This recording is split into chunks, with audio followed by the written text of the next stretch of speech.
بسم الله الرحمن الرحيم. அடுத்து என்ன கேள்வின்னு சொன்னா, சூனியத்தினால் நபிகள் நாயகம் ஸல்லல்லாஹு அலைஹி வஸல்லம் அவர்களுக்கு சூனியம் செய்யப்பட்டு அதனால பாதிப்பு உண்டாகி இருந்ததுன்னு சொல்லி அவங்க நம்புறாங்க. நாம அந்த ஹதீஸ் எல்லாம் இல்லைன்னு சொல்லி சொல்றோம்.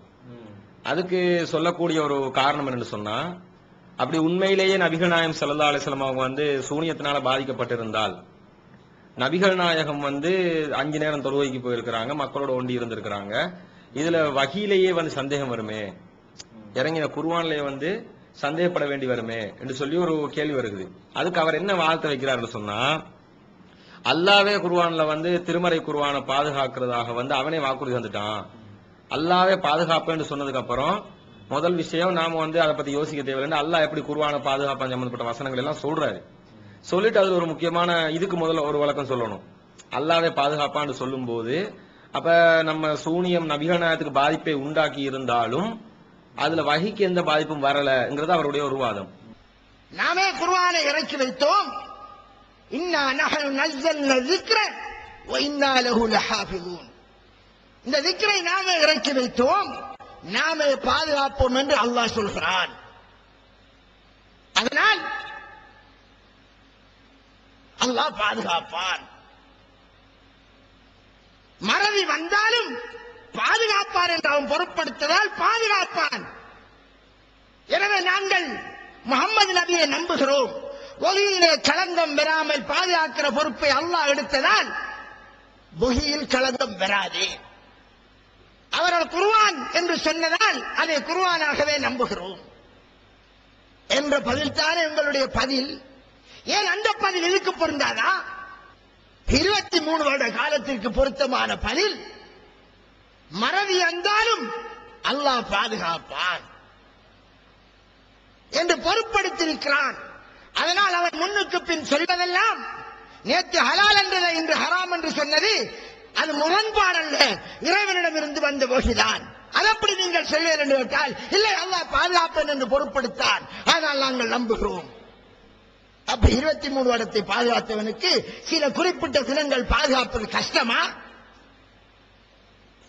அல்லாஹ் சொல்கிறான் சூரத்துல் பக்ராவில் 106ஆம் வசனம், மா நன்சஹ் மின் ஆயத்தின் அவ் நுன்சிஹா நஅதி பிகைரின் மின்ஹா அவ் மிஸ்லிஹா. ஒரு ஆயத்தை நாங்கள் மாற்றினாலோ அல்லது மறக்கடிக்க செய்தாலோ அதை விட சிறந்ததை கொண்டு வருவோம், அல்லது அதை போன்றதை கொண்டு வருவோம். அல்லாஹ் சொல்லுவார், நாங்கள் மறக்கடிக்க செய்தாலும் முஹம்மது நபிகளார் மறந்து போனாலும் அல்லாஹ் கொண்டு வருவார். நாம் எல்லோரும் தெரிந்த ஹதீஸ், ரமலானிலே ஜிப்ரீல் அலைஹிஸ்ஸலாம் நபிகளாரோடு குர்ஆனை வளமையான காலத்தை விட ஓதுவார்கள், ஓதி காட்டுவார்கள். அவர் ஆசிரியர், இவர் மாணவர். ஒரு பிழை வராமல் அல்லாஹ் பாதுகாப்பான் என்று அல்லாஹ் பொறுப்படுத்தியிருக்கிற போது இல்லை, சந்தேகம் பெறும். யாருக்கு வரும்? யார் சந்தேகப்படுவார்கள்? இந்த குர்ஆனை நாமே அருளினோம், இதை நாமே பாதுகாப்போம் என்று அல்லாஹ் இந்த குர்ஆனை பாதுகாப்பதாக பொறுப்பேற்றுக் கொண்ட போது நபிகள் நாயகம் ஸல்லல்லாஹு அலைஹி வஸல்லம் அவர்களுக்கு சூனியத்தால் இறை செய்தியில் எப்படி பாதிப்புகள் வந்திருக்கும். அதனால அல்லாஹ்வே அவர்களுக்கு பொறுப்பேற்றுக் கொண்டான். சூனியத்தால் அவர்களுக்கு இறை செய்தியில் எந்த பாதிப்பும் வரவில்லை. இந்த அடிப்படையில் விளங்கிக் கொண்டால் அந்த வசனத்துக்கும் இதற்கும் எந்த முரண்பாடு இல்லை என்று சகோதரர் வாதிடுகிறார். ஆனால் இது ஒரு முரண்பட்ட வாதம் என்பதை தெளிவாக புரிந்து கொள்ளலாம். அல்லாஹ் என்ன சொல்றான்? இந்த குர்ஆனை நாமே அருளினோம், இதை நாமே பாதுகாப்போம் என்று அல்லாஹ் சொல்லி காட்டுகிறான். குர்ஆனை பாதுகாப்பது என்றால் என்ன? நபிகள் நாயகம் ஸல்லல்லாஹு அலைஹி வஸல்லம் அவங்கள கொலை செஞ்சுட்டு அல்லாஹ் இந்த குர்ஆனை நம்ம பாதுகாப்போம்னு சொன்னா பொருத்தமா இருக்குமா? பொருத்தமா? அது பொருத்தம் கிடையாது, நம்ம விளங்குறோம். ஏன்னா ரசூல் ஸல்லல்லாஹு அலைஹி வஸல்லம் உயிரோடு இருந்தாதான் வஹியை பாதுகாக்க முடியும் அப்படிங்கிறது எல்லோரும் ஒத்துக்கொண்ட விஷயம். இதே மாதிரிதான் குர்ஆனை பாதுகாப்பதாக இருந்தால் ரசூல் ஸல்லல்லாஹு அலைஹி வஸல்லம் அவர்களை எப்படி அல்லாஹ் உயிரோட பாதுகாக்கிறானோ அதே மாதிரி அவர்களுடைய அறிவையும் நினைவாற்றலையும் பாதுகாக்க வேண்டும். நினைவாற்றல மாற்றத்தை ஏற்படுத்திட்டு குர்ஆனை பாதுகாப்பேன்னு சொன்னா அது ஒரு முரண்பாடாகத்தான் போகுமே தவிர அது பாதுகாப்பாக ஆகாது. இது இன்னொரு முரண்பாடா போகும். பாருங்க, குர்ஆனை பாதுகாப்பேன்னு இறைவன் சொல்கிறான், ஆனால் அதை கொண்டு வந்த முகமதுடைய அறிவை இறைவன் பாதுகாக்கவில்லை. அதுல பாதிப்புகள் ஏற்படுத்தக்கூடிய வகையில மத்தவங்க செஞ்சுட்டாங்க, விளையாடிட்டாங்க அப்படின்னு சொன்னா அந்த வசனத்துக்கு இது எதிரா போகுமே தவிர அந்த வசனத்தினால் இந்த சூனிய நம்பிக்கையை நியாயப்படுத்த முடியாது. இது ஒரு விஷயத்தை விளங்கிக்கிறணும். இவர் இந்த வாதத்தை வச்சது மூலம் எப்படி இவருடைய வாதம் இருக்குன்னா, ஒரு திருடன் திருடி விட்டான், ஆனா நான் திருடலன்னு சொல்றான். இவன் திருடவில்லை என்று சொல்வதனால இவன் செய்த செயல் திருட்டில்லை என்று ஆகிவிடுமா? அதே மாதிரிதான் நபிகள் நாயகம் ஸல்லல்லாஹு அலைஹி அவர்களுக்கு மூளையில் பாதிப்பு ஏற்பட்டது, அவருடைய அறிவில் சராசரியான சாதாரண நிலைக்கு மாற்றமான வேறொரு நிலைக்கு அவர்கள் ஆளானார்கள் என்று நம்புவதே அவர்களுடைய அந்த நம்பகத்தன்மையை, அவர்கள் செய்தி சொல்லக்கூடிய அந்த விஷயத்தில் வரக்கூடிய பாதிப்புகள் இதுவெல்லாம் இருக்குது, அதை ஏத்துக்கிற முடியாது, குர்ஆன் பாதுகாக்கப்படல என்ற சந்தேகம் அங்கு வந்து விடுகிறது. அதற்கு பிறகு குர்ஆன் அல்லாஹ் பாதுகாப்பான்னு சொல்றான், அப்படி நம்பணும் என்பது இந்த மாதிரி ஒரு முரண்படக்கூடிய ஒரு வாதம் தான். இன்னும் பாத்தீங்கன்னா அவர் என்ன செய்யறாருன்னா மறதியை சுட்டி காட்டுறார். இந்த மாதிரியா ரபியுல் நாயகம் சூனியம் வந்தது ஒரு பெரிய சந்தேகம் கிடையாது, அது ஒரு பெரிய பிரச்சனை எடுத்துக்கிற வேண்டியது இல்ல. ஏன்னா நபிகள் நாயகம் ஸல்லல்லாஹு அலைஹி வஸல்லம் 4 ரக்காயத் தொழுகை 2 ரக்காயத்தை தொழுது காட்டி இருக்கிறாங்க, அது மறதி தானே, மனுஷனுக்கு மறதி வரும், ரசூலுல்லாஹ்வுக்கு மறதி வந்துச்சு. இந்த மறதியினால நபிகள் நாயகம் ஸல்லல்லாஹு அலைஹி வஸல்லம் வஹி விஷயத்துல மறதி பண்ணாங்கன்னு ஒரு ஆள் சந்தேகப்பட முடியுமா? அப்படிலாம் கேட்கிறார். இந்த மாதிரி மறதி விஷயத்துல சந்தேகப்பட முடியும். அந்த சந்தேகம் வீணானது என்பதற்கு அல்லாஹ்வே என்ன செய்கிறான், சான்று தருகிறான். சனுக்ரிவுக ஃபலா தன்சா, நபியே இந்த குர்ஆனை நாம் உமக்கு ஓதி காட்டுவோம், நீர் மறக்க மாட்டீ. மறக்கிறதுக்கு வாய்ப்பு இருக்குன்னு 2 பேரும் நினைக்கலாம். அதனாலதான் அல்லாஹ் என்ன செய்யறான், அதை குறிப்பிட்டு திருமறை குர்ஆன்ல சொல்லி காட்டுறான். முஹம்மது ஸல்லல்லாஹு அலைஹி வஸல்லம் மறந்துருப்பாங்களோ, எல்லா பேருக்கும் மறதி இருக்கு, அவங்களுக்கு மறதி இருக்கு, அப்ப குர்ஆன் மறந்துருந்தா என்ன செய்யறது? அந்த சந்தேகத்துக்கு அல்லாஹ் என்ன செய்யறான், பொறுப்பெடுத்துக் கொண்டு பதிலளிக்கிறான். நாம உனக்கு ஓதி காட்டும், உனக்கு அந்த குர்ஆன் விஷயங்கள் மறக்காது அப்படின்னு அல்லாஹ் சொல்லி காட்டுறான். இப்ப இந்த மாதிரி சூனியம் நடந்துச்சு அப்படின்னு சொன்னா குர்ஆனை பாதுகாப்பதாக வாக்களித்த அந்த ரப்புல் ஆலமீன் இந்த மறதிக்கு வாக்குறுதி கொடுத்தது மாதிரி, உத்தரவாதம் கொடுத்த மாதிரி இறைவனே அப்படி சொல்லல, நபியே உனக்கு சூனியம் செய்யப்படும், ஆனாலும் உனக்கு வஹீல ஒன்னும் பாதிப்பு வராது, நீ வஹீல ஒன்னும் தப்பு செய்ய மாட்ட என்ற ஒரு வாக்குறுதியை, ஒரு அங்கீகாரத்தை அல்லாஹ் ஏன் மறதி கொடுத்த மாதிரி கொடுக்கல? அது வேற இது வேற. மறதி என்பது எல்லா மனுஷனுக்கும் உள்ளது, இது அதை விட தாண்டின ஒரு பாதிப்பு. மறதிங்கிறது ஒரு ஆளுக்கு இருக்கிறதுனால அவருடைய அறிவிப்புகளை தள்ளணும், அவர் சொன்னது பொய் இல்லாத சொல்லியிருப்பாரு என்று யோசிப்பதெல்லாம் மிதமிஞ்சிய வாதம். அறிவாளிகளிடத்துல, அறிவுள்ளவர்களிடத்துல இந்த மாதிரியான வாதங்களை எடுபடாது. ஏன்னா மறதிங்கிறது எல்லா பேருக்கும் உரியது. மறதியா இருந்தாலும் அடுத்தவங்க சொன்ன தகவலை நம்ம ஏத்துக்கிறது இல்லையா?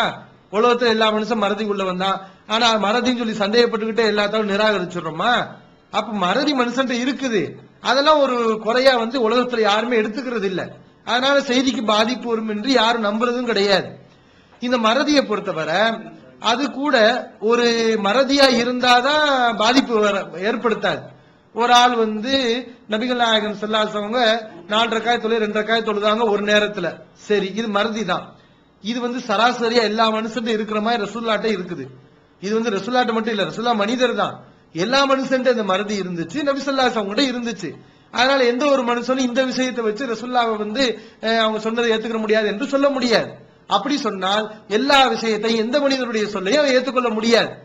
வஹி வராட்னா ஒரு மனுஷன் என்ன செய்தியை சொன்னாலும் அதை இந்த மாதிரி சந்தேக கண்ணோட்டத்தால அந்த செய்தியை நிராகரிக்க வேண்டிய நிலைத்தான் வரும். அப்ப இது எல்லா மனுஷன் உள்ளது மறதி, அது ஒரு குறிப்பிட்ட அளவுல லிமிட்ல தான் இருக்கும், சராசரியா இருந்தா பிரச்சனை இல்ல. அதே மறதி அதிகமாச்சுன்னு வைங்களேன், நபிகள் நாயகம் ஸல்லல்லாஹு அலைஹி வஸல்லம் இன்னைக்கு 4 ரக்காயத் தொழுகை 2 ரக்காயத்தை தொழ வச்சாங்க, நாளைக்கு முந்தா நாள் 3 ரக்காயத் தொழுகைய 4 ரக்காயத்தா தொழ வச்சாங்க, அதுக்கப்புறம் 4 ரக்காயத் தொழுகைய 3 ரக்காயத்தா தொழ வச்சாங்க, 1 ரக்காயத்தா தொலை வச்சுட்டாங்க. இப்படி ஒவ்வொரு நாளும் மறதி அதிகமாயிட்டு போனா இது பாதிப்பை ஏற்படுத்தும். ஏன்னா இது சராசரி இல்ல, எல்லா மனுஷன் இல்லாத ஒரு வித்தியாசமான ஒரு பாதிப்பு. இந்த மறதி யாரும் பாதிப்புன்னு சொல்ல மாட்டாங்க, அது இயல்பு அது. ஆனா இது அதிகமாகும் போது அது பாதிப்பாயிருது, அது நோயாயிருது. அந்த நோயின் மூலம், பாதிப்பின் மூலம் அவருடைய செய்தி ஏற்க முடியாத ஒரு நிலைக்கு அவர் ஆளாகி விடுகிறார். இப்ப நீங்க சூனியம் சொல்றீங்களே, அது சராசரியா அல்லது மிதமிஞ்சிய ஒரு பாதிப்பா? அதுதான் கேட்டார். மறதி மாதிரி உள்ள மேற்று கிடையாது. நீங்க மறதியை வச்சு சொல்றீங்க, மறதியை விட ரொம்ப மோசமானது. மறதிக்கு அதை ஒப்பிடவே முடியாது. ஏன்னா நீங்க பார்க்கலாம், இந்த சூனியம் தொடர்பான இந்த ஹதீஸ்களை பாத்தீங்கன்னா அவங்கள அப்படி பூசி முழுகுறாங்க. எப்படியாவது இந்த ஹதீஸை நியாயப்படுத்துறதுக்காக என்ன செய்யறாங்கன்னா இல்ல அதெல்லாம் சொல்லிக்கிட்டு அதுல உள்ள விகாரத்தை குறைக்கிறதுக்கு இவர்களாக சுய விளக்கங்களை கூறிக்கொண்டு செல்கிறார்கள். 3 நாள்ல பாதிப்பு வந்திருக்கும், 10 நாள்ல அந்த பாதிப்பு இருந்திருக்கும். அது வந்து வஹீல இல்ல. இது இப்படிலாம் ஹதீஸ் இருக்குதா? வஹீல வரல, அது வஹீ இல்லாத விஷயங்கள்ல தான் வருது. ஹதீஸ்ல எப்படி இருக்கு? தெளிவா இருக்குது ஹதீஸ்ல.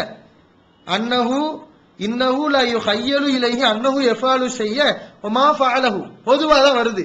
நபிகள் நாயகம் ஸல்லல்லாஹு அலைஹி அவர்களுக்கு ஒரு காரியம் செய்தது போன்று எண்ணம் ஏற்படும், ஆனால் செய்திருக்க மாட்டார்கள். குறிப்பிட்ட ஒரு விஷயத்தை குறிச்சு வரல, எல்லாத்தையும் வருது. ஒரு காரியத்தை செய்ததாக நினைப்பாங்க, செய்திருக்க மாட்டார்கள். அந்த ஹதீஸ்ல வந்து இவங்க சொல்ற மாதிரி வஹீல தான் அவங்களுக்கு இந்த மாதிரி குழப்பம் வரல, மற்ற விஷயங்கள்ல இந்த குழப்பம் வந்துச்சு. ஹதீஸ் சொல்லல. பொதுவா செய் எந்த ஒரு காரியத்தையும் செய்ததாக அவர்கள் நினைப்பார்கள், ஆனா செய்திருக்க மாட்டார்கள். இனி எந்த அளவுக்கு இதெல்லாம் மறதியா? மறதி மாதிரி உள்ள மேட்டரா இது? அது மாதிரி பாருங்க, காணையரா அன்னவும் ஏத்தி நிசா வளா ஏத்தி ஹின்ன. அவர்கள் மனைமார்களிடத்தில் உடலுறவு கொண்டதாக நினைத்துக் கொள்வார்கள், ஆனா மனைமார்கள் உடல் கொண்டு இருக்க மாட்டார்கள். இப்படி யாராவது மனுஷன் நினைப்பானா? இது என்னது மறதி உள்ள மேட்டரா இது? மனைவி இடத்துல உடலுறவு கொள்ளாம கொண்டுட்டோம் அப்படி வேணா நினைப்பானா? மனைவி இடத்துல உடலுறவு கொள்ளவே இல்லை, ஆமா இப்பதான் உடலுறவு கொண்டோம், இப்படி யாராவது நினைப்பானா? அப்ப இப்படிப்பட்ட பாதிப்பை ஏற்படுத்தி இருக்குன்னு சொன்னா இது என்னது? மறதி மாதிரி உள்ள மேட்டரா இது? இந்த மாதிரி பாதிப்பு முகமது ஸல்லல்லாஹு அல்லாத வேற ஒருத்தவனுக்கு வந்துச்சுன்னு சொன்னா அவனுடைய தகவலை ஏத்துக்கிறோமா? அப்ப ரசூலுல்லாஹ்வுக்கு வந்துச்சுன்னு சொல்லி எப்படி தகவலை ஏத்துக்கிறது? அதான் கேள்வி. இன்னும் அந்த ஹதீஸ்கள்ல பாத்தீங்கன்னா காணையரா எல்லாம் தொடர்ச்சியா இருந்துச்சு. இந்த பாதிப்பு வந்து என்னமோ இவங்க வந்து 1 நாள் 2 நாள் 3 நாள்ங்கிற மாதிரி சொல்றாங்க. அது அப்படி இருக்கல. காணையரா நபி அவர்கள் இப்படி நினைத்து வந்தார்கள், தொடர்ச்சியா இருந்துகிட்டு இருக்குது. அது எவ்வளவு காலம் குறிப்பிட்டு நம்ம சொல்ல முடியாட்டினாலும், ஆனா ஒரு நீண்ட காலத்துக்கு தொடர்ச்சியா இருந்திருக்குது. மனைவி இடத்துல உடல்வு கொண்டதாக கருதி கொண்டு இருந்தார்கள், ஆனால் அவர்கள் உடல்வு கொண்டிருக்கவில்லை. ஒரு காரியத்தை செய்ததாக நினைத்துக் கொண்டு இருந்தார்கள், இது வளமையா இருந்து கொண்டிருந்தது, ஆனால் அவ்வாறு அவர்கள் செய்திருக்கவில்லை என்று தெளிவா இருக்குதே. இன்னும் இந்த சூனியத்துக்கு எவ்வளவு பெரிய பாதிப்பு வருது இந்த ஹதீஸ் சொல்லுது. அந்த ஹதீஸ்ல பாத்தீங்கன்னா ஆயிஷா இடத்துல ரசூலா போறாங்களாம். அந்த சூனிய வச்சதெல்லாம் அந்த சீப்பு சிக்குமுடி, அந்த சிக்குமுடியிலையும் அந்த சீப்புலையும் தானே இருந்துச்சுன்னு வருது ஹதீஸ். அந்த இதெல்லாம் எடுத்ததுக்கு பின்னாடி ஆயிஷா ரலியல்லாஹு அவங்கள்ட்ட ரசூலா போய் சொல்றாங்களா, வல்லாஹி லக அன்ன மாஹா நுகாத்துல் ஹின்னாயி. அந்த கிணறு இருக்குல்ல, சூனியம் வச்சாங்கல்ல, அந்த சீப்பு அந்த சிக்கமுடி இருந்த அந்த கிணறு, அந்த கிணத்துடைய தண்ணீர் மருதாணி சாறு மாதிரி இருந்துச்சு. உலக அண்ண நகலஹார் ஊசு ஷயாத்தீன். அந்த கிணற்றில் உள்ள பேரித்த மரங்களுடைய தலைகள், பேரித்த மரங்கள் ஷைத்தானுடைய தலைகளை போல அந்த பேரித்த மரங்கள் இருந்துச்சு. அப்போ அங்க போய் யூதன் வந்து ஒரு சூனியத்தை வச்சுட்டா அங்க உள்ள மரம்லாம் சைத்தானுடைய தலை மாதிரி மாறிடுமா? அங்க போய் அந்த சிக்கு முடியையும் சீப்பையும் சொருவி வச்சுட்டா அங்க உள்ள தண்ணி எல்லாம் மருதாணி தண்ணி மாதிரி மாறிடுமா? அப்ப இவங்க என்ன சொல்ல வர்றாங்க? அந்த சிக்கு முடியும் அந்த சீப்பும் தண்ணியுடைய நிறத்தை மாறிடுச்சு, பேரிச்ச மரத்தை வந்து சைத்தானுடைய தலை மாதிரி மாத்திருச்சு. அப்ப இந்த அளவுக்கு பாதிப்பு சூனியம் இருந்திருக்குன்னு சொன்னா, இது வளமையா இருந்திருக்குன்னு சொன்னா, இது வந்து ஒரு குறிப்பிட்ட காரியம் இல்லாம பொதுவான ஒரு விஷயத்துல நபியவர்களுக்கு இருந்துச்சுன்னு சொன்னா, இது வந்து பாதிப்பை ஏற்படுத்துமா ஏற்படுத்தாத? பாதுகாப்புக்கு அல்லாஹ் பாதுகாப்பதாக சொல்லி இருக்கிறான், எனவே வராதுன்னா இது என்னது? அதான் தெளிவா சூனியங்கிற நம்பிக்கையே நபி ஸல்லல்லாஹு அலைஹி வஸல்லம் உடைய மரணத்தன்மைக்கு வேட்டு வைக்கக்கூடியதுல, குர்ஆனுடைய பாதுகாப்புக்கு வேட்டு வைக்கக்கூடிய நம்பிக்கையாவுல இருக்குது. அந்த நம்பிக்கையை நம்பிக்கொண்டு அல்லாஹ் பாதுகாப்பான் என்றால் இது முரண்பாடா தெரியலையா? எனவே இந்த வாதம் வந்து அடிப்படையற்ற வாதம்.